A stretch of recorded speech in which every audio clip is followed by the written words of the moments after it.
Have you ever asked ChatGPT a health question? Maybe you've asked it, how many calories should I eat? What's the best workout for fat loss? How can I balance my hormones? How do I heal diastasis recti? Or maybe you've typed in your symptoms and you've wondered if the answer you got was something that you could actually trust. Well, today I want to talk about something that I think every single mom needs to hear and understand in today's world and in regards to their health. And before we get started, I do want to make a little disclaimer, and I want to be very, very clear. I am not anti-AI. In fact, I use AI. I think it can be an incredible useful tool for learning, organizing information, brainstorming ideas, virtual assistant work, and helping people better understand certain health concepts. Absolutely. But there is a very important limitation that many people do not realize. ChatGPT doesn't know you're a mom, and that matters more than most people think. Hey there, I'm Celia, women's health and pre- and postnatal specialist, nutrition coach, trainer, and mom of 4. I help women feel strong and confident in every season because a strong you is an enabled you. You matter and you are worth being well. Let's dive into today's topic. One of the biggest challenges in health today I see isn't a lack of information, it's actually the opposite. We have more information, I feel like at least, available than any other generation in history. We have Instagram, we have YouTube, we have Google, online courses, ChatGPT, AI, on and on and on and on, YouTube. At any moment, we can access thousands of opinions and thousands of recommendations. Yet somehow, many moms are more confused than ever. Why? Why is this then? Because information and individualized care are not the same thing. Information tells us what might work, but individualized care helps us determine whether that should work for you. When you ask ChatGPT a question, it provides a response based on patterns from enormous amounts of information. It gives very generalized answers, and often those answers are surprisingly good. But generalized answers have big limitations. They are guidelines, not absolutes. ChatGPT doesn't know your body. It doesn't know that you're postpartum. It doesn't know if you're breastfeeding. It doesn't know if you've had multiple pregnancies. It doesn't know if you have an autoimmune disease. It doesn't know if you've been sleeping for only a few hours a night or if you've been sleeping steadily the last 6 months. It doesn't know your diet history. That matters. It doesn't know your current stress levels. It doesn't know your lab work. It doesn't know how your body responds to training.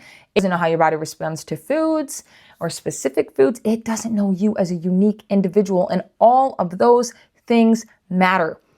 One of the most important things that we have learned through modern nutrition and exercise science is that human beings do not respond identically to the same intervention. It depends.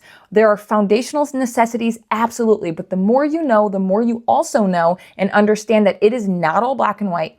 It depends is something I find myself saying more and more and more as I grow educationally, because information has to be applied through proper context and according to the unique individual. So if you hear me say it depends, this is why.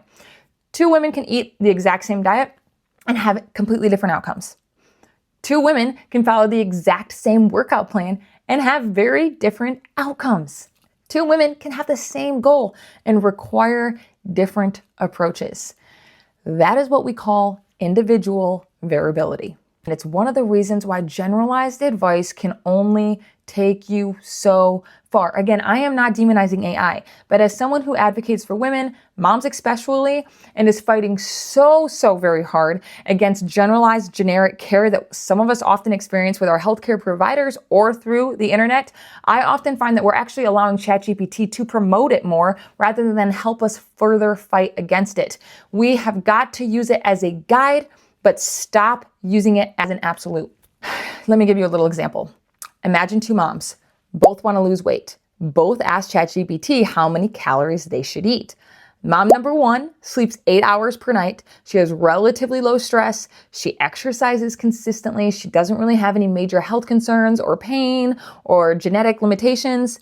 Mom number 2 over here, she only sleeps about 5 hours per night. She has a newborn, so it's inconsistent sleep. She's breastfeeding. She feels overwhelmed. She has a history of dieting. She has elevated stress levels. Well, guess what? The recommendations might look similar according to ChatGPT or on paper, but their bodies are operating in very different environments. That is not something that AI can fully appreciate. Health doesn't happen generally. It happens individually. Wellness is built within the context of your life. Us moms have often unique physiological demands, and generic recommendations fail to consider motherhood changes, things like pregnancy, postpartum, hormonal fluctuations, menstrual cycle changes, stress, sleep, one's ability to recover, menopause, perimenopause, the list could go on and on.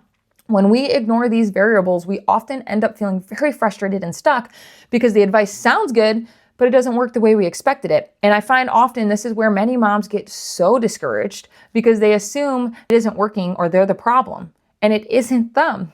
And yes, maybe they lack discipline, maybe they lack motivation, maybe they're failing at times, but often that's not what's happening at all.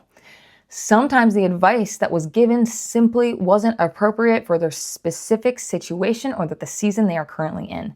The information wasn't necessarily even wrong, it just wasn't individualized. It was information without wisdom and discernment applied. ChatGPT doesn't have the discernment, it doesn't have the wisdom that us humans hold, especially those of us in specific fields who have been taught the power of individualized care and individualized application. And that's the huge distinction I want you to get from this video, because good information is not always appropriate information. A recommendation can be scientifically accurate and still be the wrong recommendation for you. That's why qualified professionals exist. Not because we own the information, we don't. Not because we're trying to control your health, I'm not. But because we care about you. Highly encourage education and empowerment and enablement in all of us.